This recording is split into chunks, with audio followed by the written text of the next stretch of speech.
Why, hello everyone! I'm your lovely host, Innocent, and welcome back to Innocent's voice acting advice. Or as we like to call it here, a 1 and a 2 and a 3. Eva! Today's topic is, do you need an agent? A simple answer, no. If you want to know why I think that, feel free to stick around. So, just to recap, an agent is either a person or company that provides you with auditions, and if you get the role, they will take a cut of your pay. Now, that may sound fine and dandy to you, but trust me, nowadays you can find so many opportunities by yourself that it isn't even funny. The internet is something else. Sure, if you're new to the business, it still may sound exciting, mainly because you don't get that many auditions as it is, but think of it this way. You're new. You may have a beautiful voice, but agents have hundreds of clients that they work with.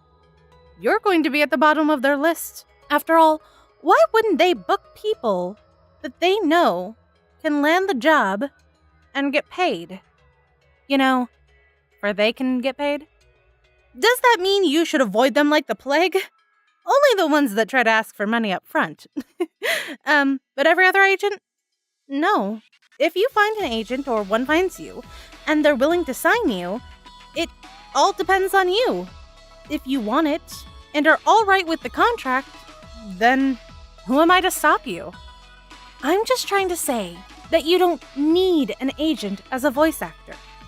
Having one is nice, but think of it as a pretty bag that you flaunt around every once in a while. You might get things from it from time to time, but when you're sitting in your house with the world at your fingertips, you're not always in your bag, are you?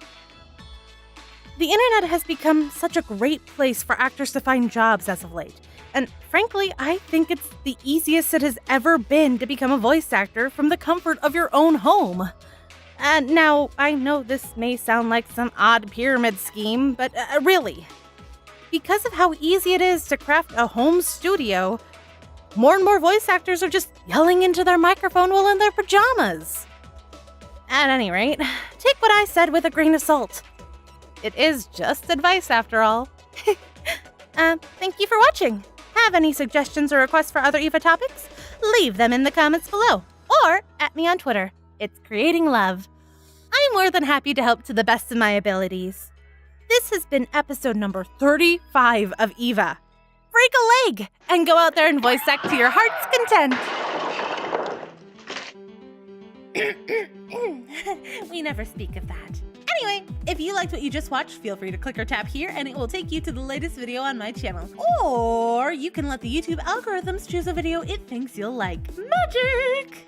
And of course, you can click or tap over here to subscribe to my channel if you haven't already. Come join the cult!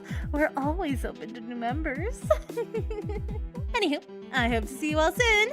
Peace out. Bye-bye!